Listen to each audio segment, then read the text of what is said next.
মনে বড় আশা ছিল যাব সালাম আমি করব গিয়ে নবীর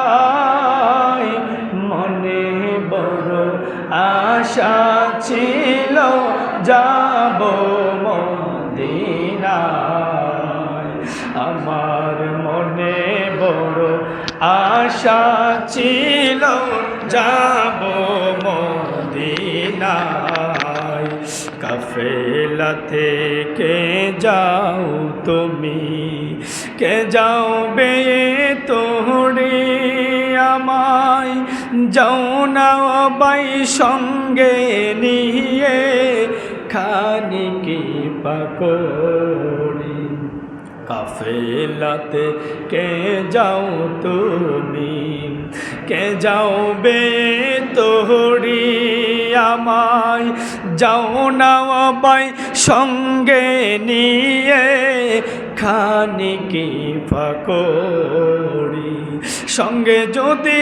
না নাও মোড়ে গিয়ে মদিনায় এই আশিকের সালাম দিও নবীর রওজায় সঙ্গে যদি না নাও মোড়ে গিয়ে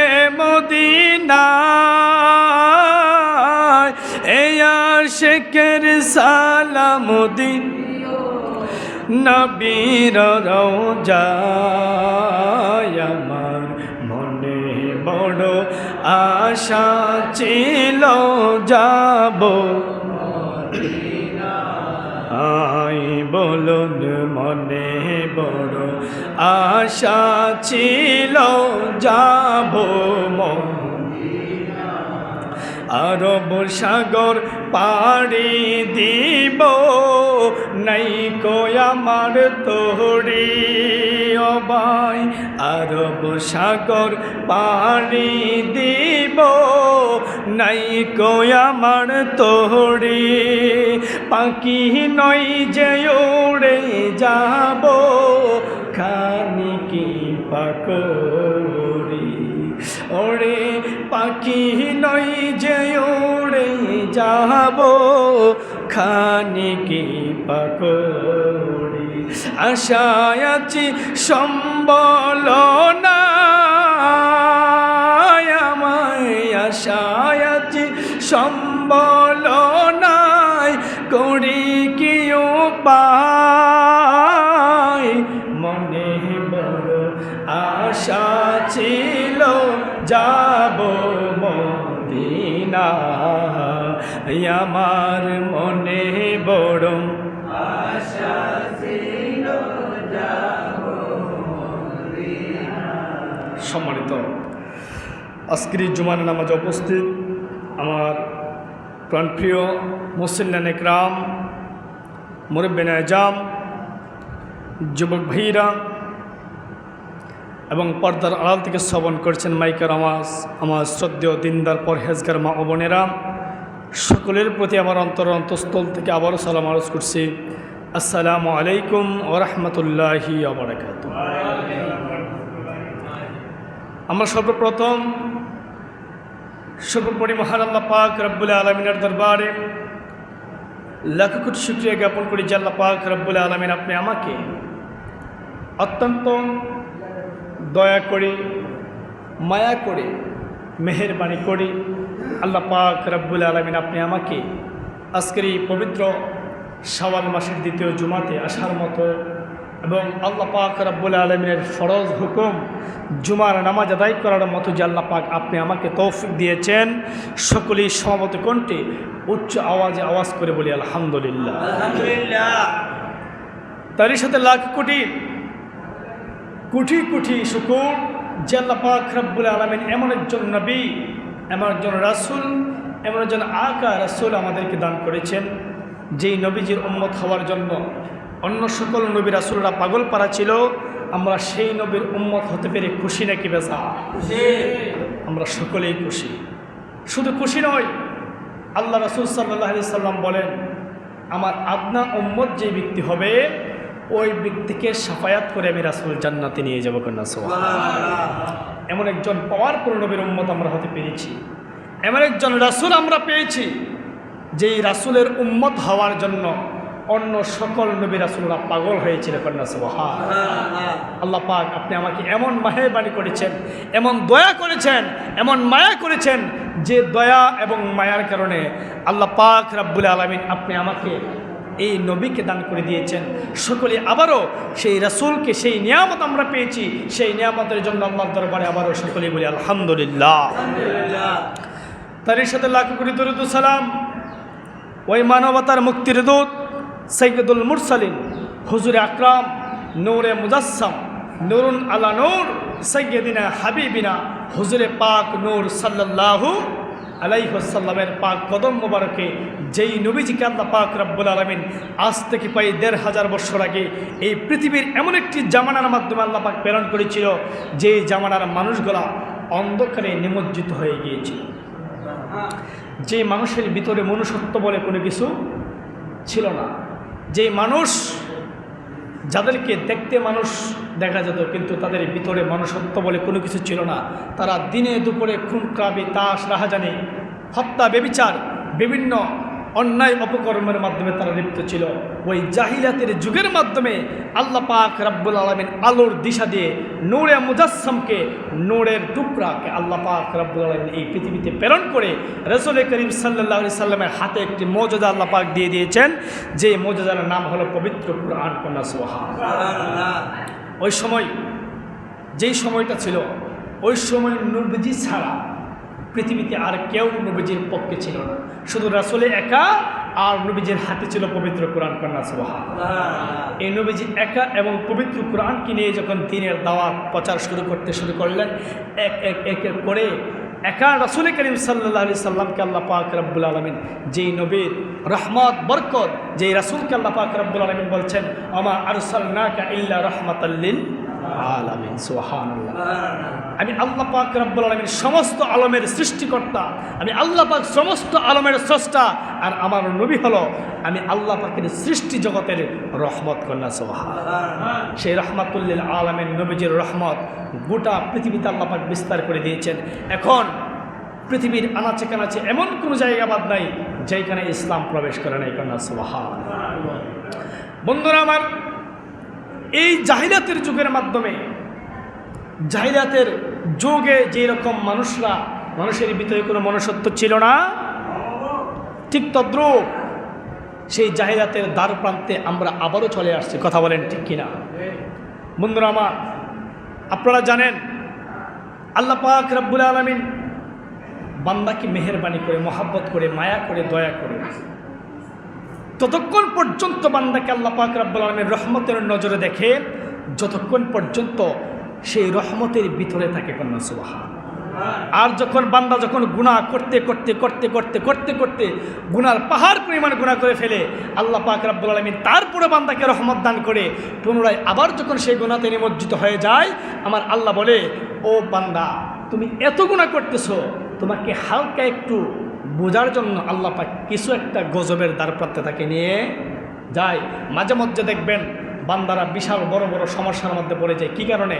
কারণ এই সমস্যাগুলো আমরা নিজের হাতে নিজেরা কামাই করতেছি। কথা বলেন ঠিক কিনা?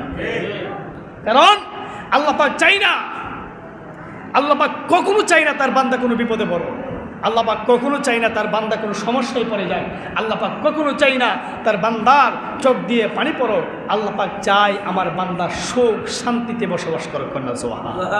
আর চাই বিদায় আল্লাহ পাক ওই বান্দার জন্য জান্নাতকে বানিয়ে দিয়েছে কন্যা সুবহানাল্লাহ। কারণ জান্নাত এমন একটি সৃষ্টি আল্লাহ পাক রব্বুল আলামিনের, যেই জান্নাত ওই বান্দা যখন মুহাক্কিক আলেম মানে ব্যক্তি হয়ে যাবে, ওই বান্দা যখন তাকওয়াবান হয়ে যাবে, ওই বান্দা যখন পরহেজগার হয়ে যাবে, ওই বান্দা যখন আল্লাহ পাক রব্বুল আলামিনের ভয়, ইত্তাকুল্লাহ, আল্লাহর ভয় যখন তার অন্তরের মাধ্যমে লালন করবে, আমার আল্লাহ বলে, ও বান্দা জান্নাত তোমাকে চাইতে হবে না, জান্নাত নিজে তোমাকে আমার কাছে চাইবে কন্যা সুবহানাল্লাহ। বন্ধুরা আমার,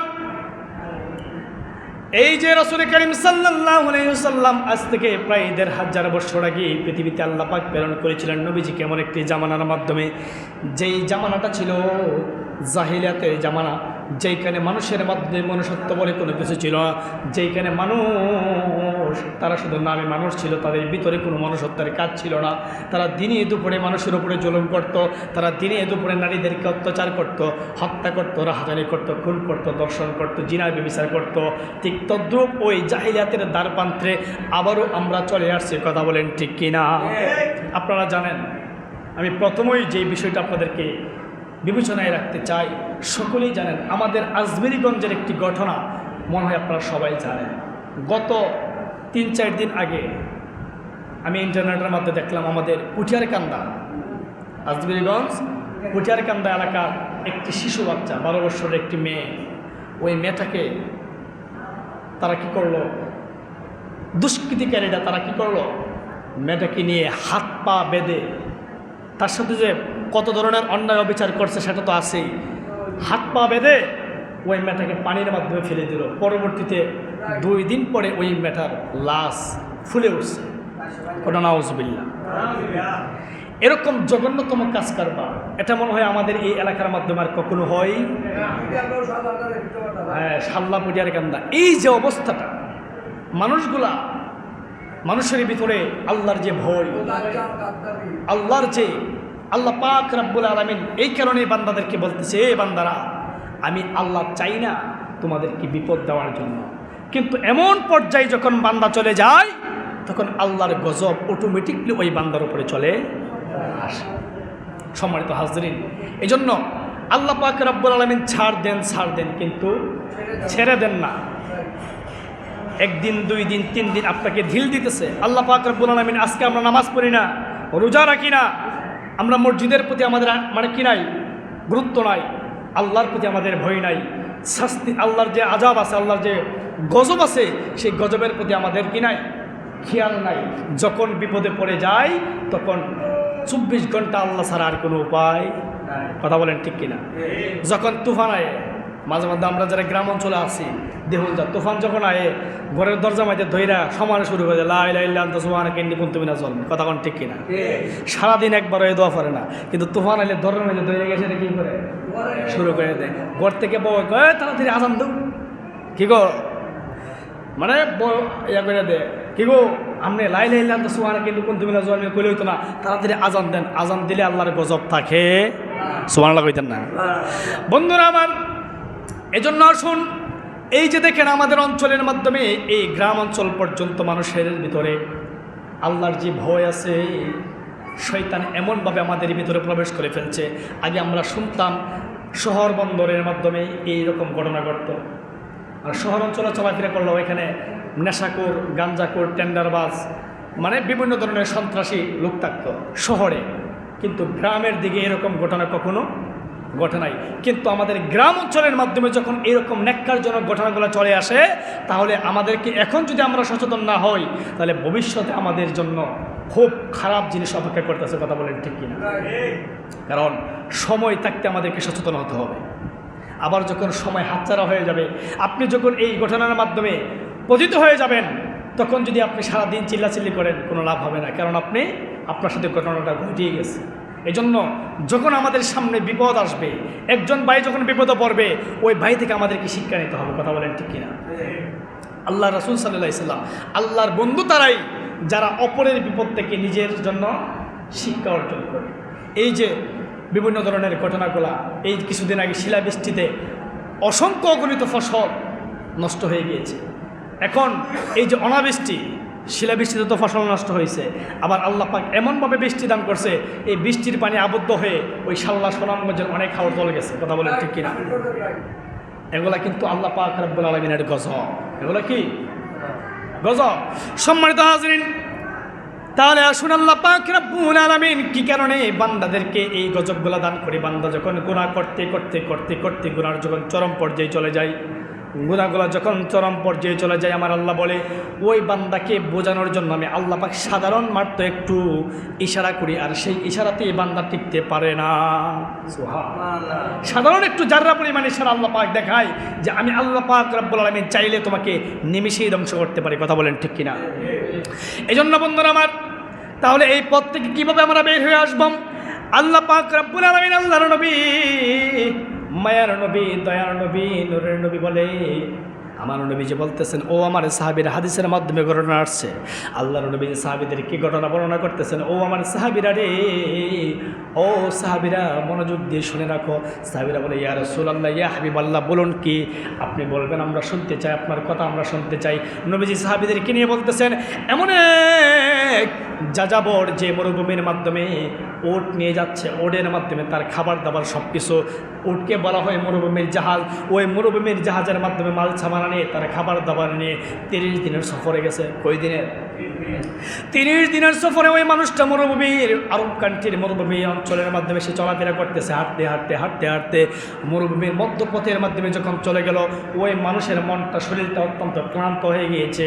তার মানে শরীরের মাধ্যমে ক্লান্ত তন্দ্রা চলে আসছে, তার শরীরটার মাধ্যমে ঘাম জড়তে জড়তে জড়তে জড়তে শরীরটা ক্লান্ত হয়ে গিয়েছে। দেখবেন সামনে বৈশাখ মাস আইতেছে, এই বৈশাখ মাসে গৃহস্থ যারা, তারা কাজ করতে করতে ঘাম জড়তে জড়তে বিকালবেলা শরীরের মাধ্যমে আর কি একবারে কাইল লেগে জায়গা, যখন সাথে সাথে ঘুমাই পড়ে। কথা বলেন ঠিক কিনা? ওই কি করলো যাযাবর, ওই উটওয়ালা, সে যখন মরুভূমির মাধ্যমে হাঁটতে হাঁটতে হাঁটতে হাঁটতে অনেকক্ষণ যখন হাঁটাহাঁটি করলো, সে যখন চলতে চলতে অনেক পথ আগানোর পরে হঠাৎ করে তার শরীরের মাধ্যমে ক্লান্তি চলে আসলো। সে চিন্তা করলো, আমার সামনে একটা গাছ দেখা যায়, ওই গাছের নিচে আমি উটটাকে রেখে আমি কি করব, ওইখানে একটু রেস্ট করব। রেস্ট করলে আমার শরীরের মাধ্যমে একটু ভালো লাগা তৈরি হবে। ওই মানুষটা যখন গাছের নিচে গিয়ে বসলো, গাছের নিচে যখন বসার পরে তার একটা ঘুমের তন্দ্রা চলে আসলো। সামার নিচে যখন বসছে, একটু শান্তির জায়গা, আরামের জায়গায় যখন বসলো, ক্লান্ত শরীরের মাধ্যমে ঘুম চলে আসলো। বান্দাটা কি করলো, ওই গাছের নিচে শুয়ে গেল, সে ঘুমিয়ে গেল। হঠাৎ করে ঘুম থেকে উঠে দেখে রে, যে খাবারওয়ালা উট ছিল, যে উটের মাধ্যমে তার সামানা ছিল, ওই উটটা আর তার আশেপাশে নাই। কন্যা সুবহানাল্লাহ।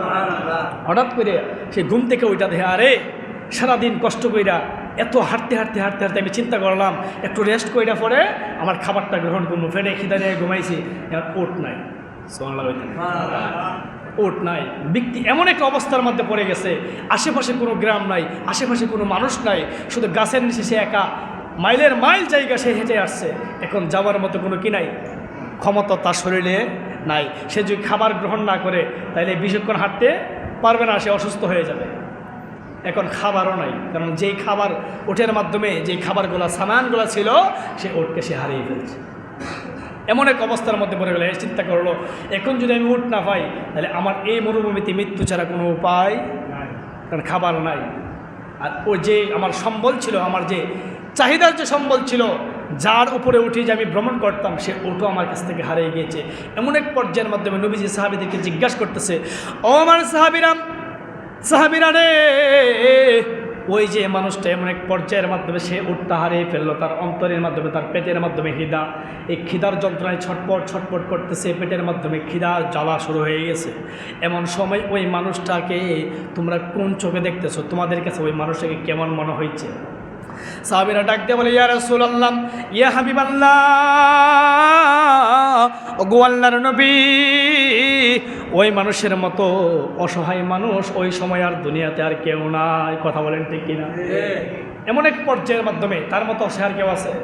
সে যখন যদি উট না পায়, যদি খাবার গ্রহণ না করতে পারে, মনে হয় কিছুক্ষণ পর, ঘন্টা 2-3 ঘন্টা পর ওই মানুষটা আর দুনিয়াতেই থাকবে না। সে এমন খিদার যন্ত্রণায় ছটফট করতেছে, কারণ তার খাবারগুলোও নাই।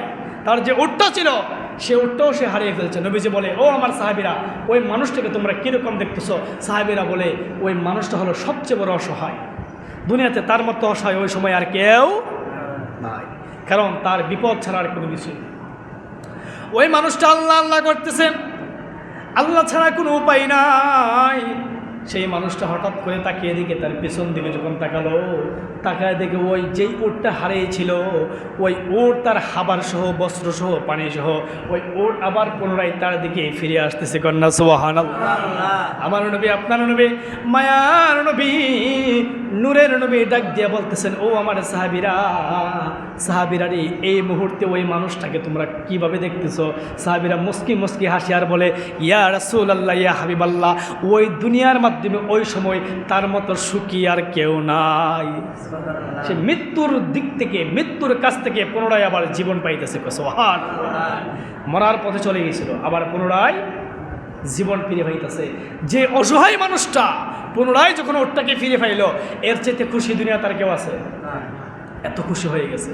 শুধু খুশি হয় নাই, নবীজি হাদিসের মধ্যে বলতেছেন ওই মানুষটা খুশিতে আত্মহারা হয়ে তার মুখ দিয়ে এমন একটা কথা বেরিয়ে ফেলছে, সে তার চেঞ্জ তার ভিতরে ছিল না। দেখবেন যে মানুষ যখন অতিরিক্ত খুশি হয়ে যায় তখন সে কখন কি বলে কিছুই বুঝতে পারে না। মানুষ খুশির টাল অনেক সময় কান্না করে দিই, কথা কোন ঠিক কিনা? এমনভাবে তার মুখ দিয়ে কথা বাইর হয়ে গেছে। সাহাবীরা বলতেছে, ইয়া রাসূলুল্লাহ, তার মতো খুশি দুনিয়াতে আর কেউ নাই।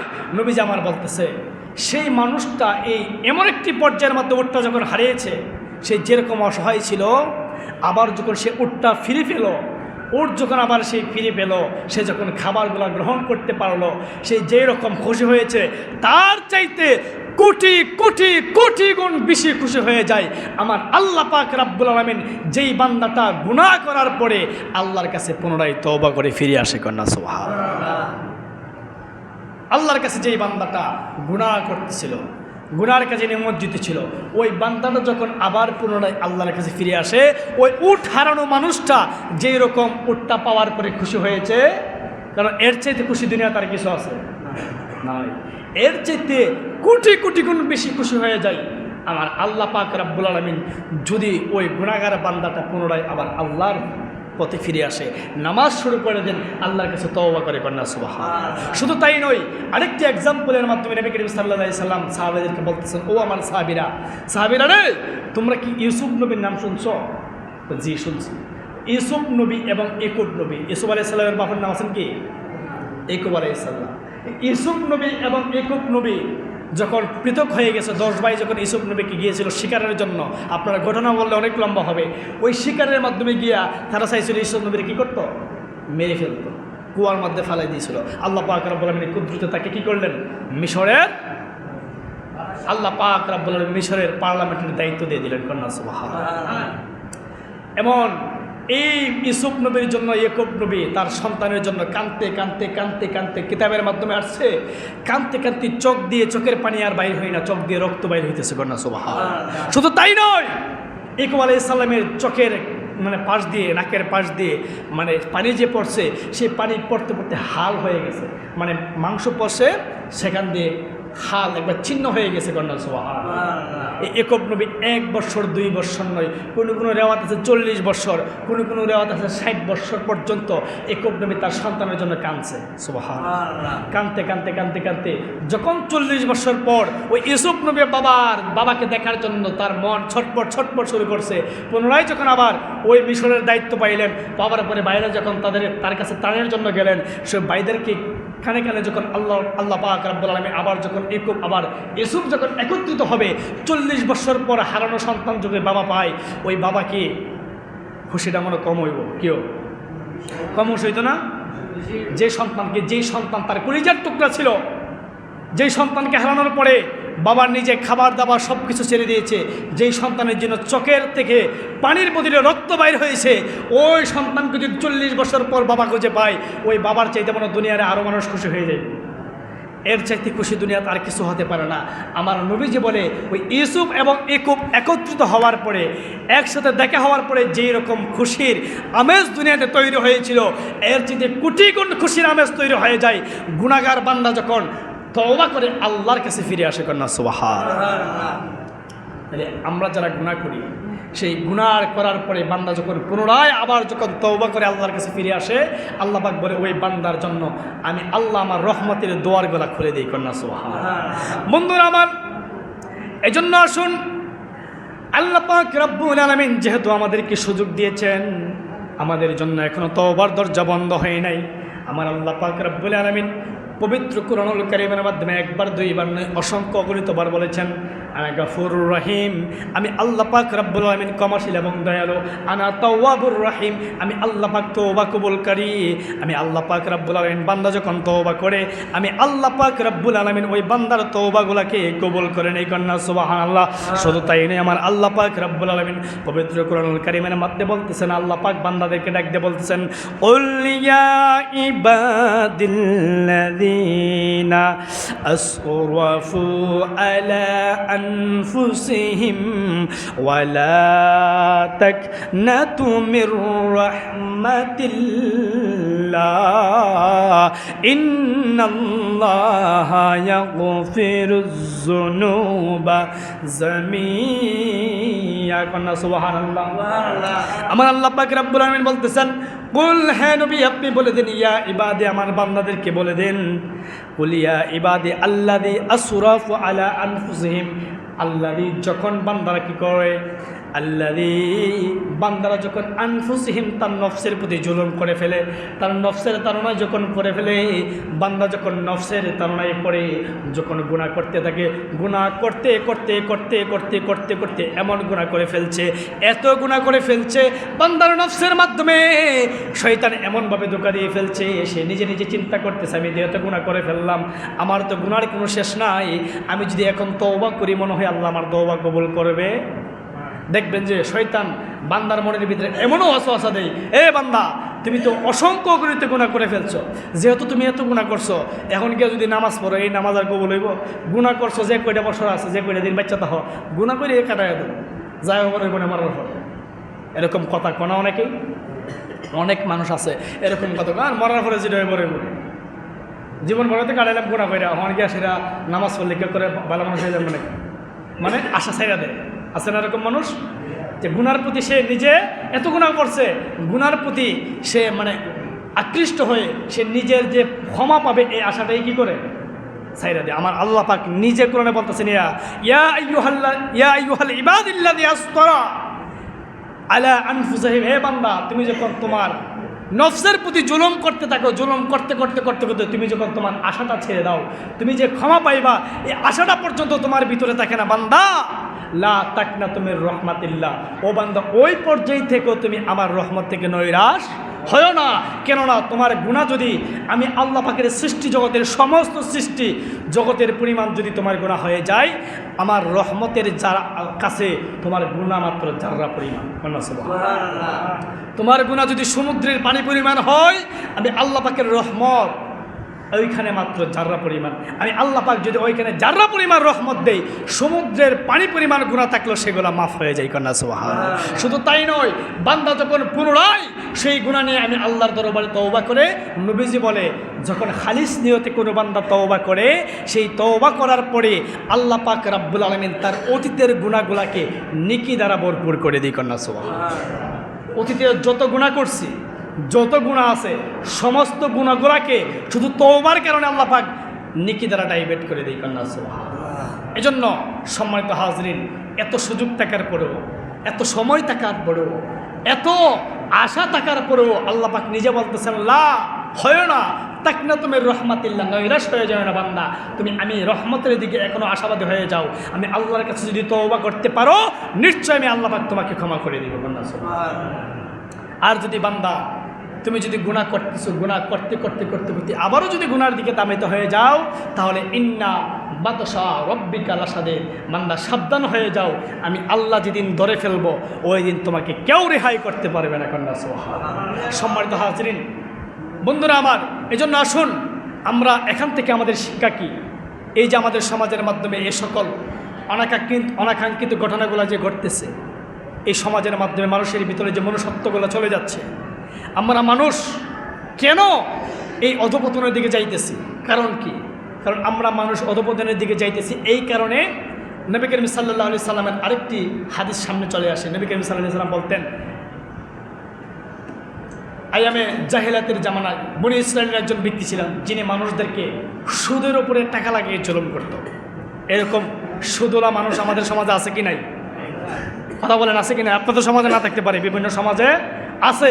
ওই মানুষগুলো যখন গরিব মানুষের উপরে জুলুম করে, এরকমভাবে জুলুম করতে, ঘটনাটা অনেক লম্বা হয়ে যাবে, ইনশাআল্লাহ অন্যদিন বলবো।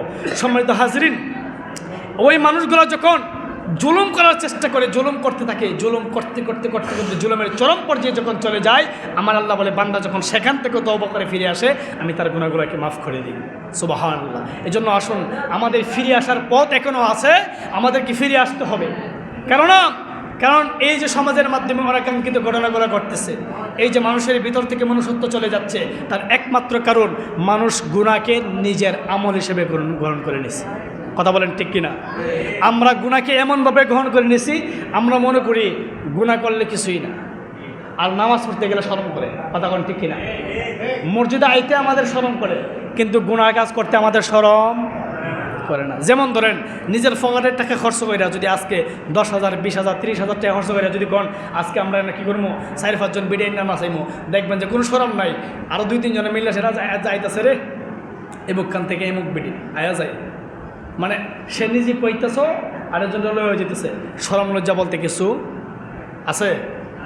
এই কাজটা কিন্তু একবারে জঘন্যতম কাজ, যেটাকে বলা হয় জিনার দরজা খুলে দেওয়া। জিনার যে একটা দর আছে, যেমন জিনা হলো একটা ঘর, এই ঘরের যে দরজা আছে সেই দরজা হলো গান বাজনা। বুঝতে পারছেন? এই কাজগুলো যখন আমরা করি, সেই কাজগুলো আমরা করার সময় দেখবেন যে আমাদের ভিতরে বিন্দুমাত্র অনুশোচনা হয় না। তার মানে বুঝতে হবেন আপনি নফসে আম্মারার ধোঁকায় পড়ে নিজের জীবনকে কলঙ্কিত করে ফেলতেছেন। যেদিন মারা যাবেন সেদিন বুঝবেন এই দুনিয়ার জিন্দেগিটা কীভাবে কাটাইছে।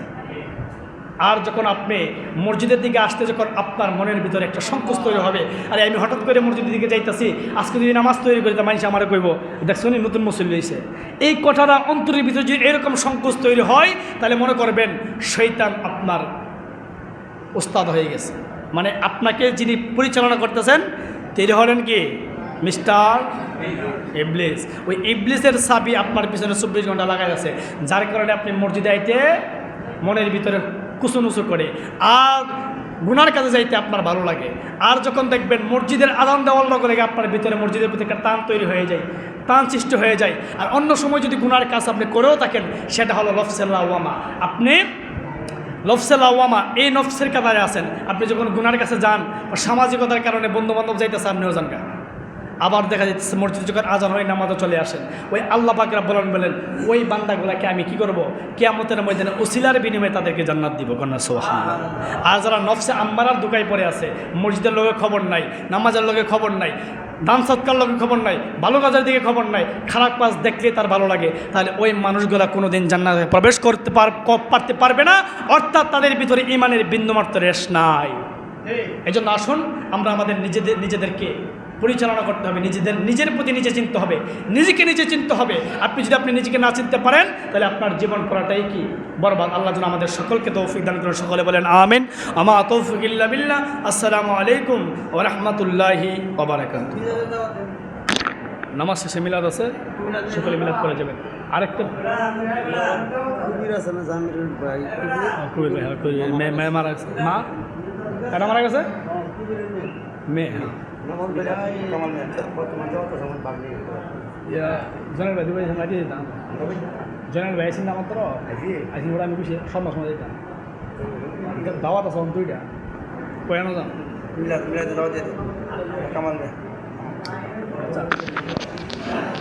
কামাল মেয়ে সাহেবের পক্ষ থেকে মিলাদ আছে, সকালে মিলাদ দাও। আর সেটা আমরা বলছি এটা আপনি বলতেন। অনেক বেতন বেলা বাকি আছে।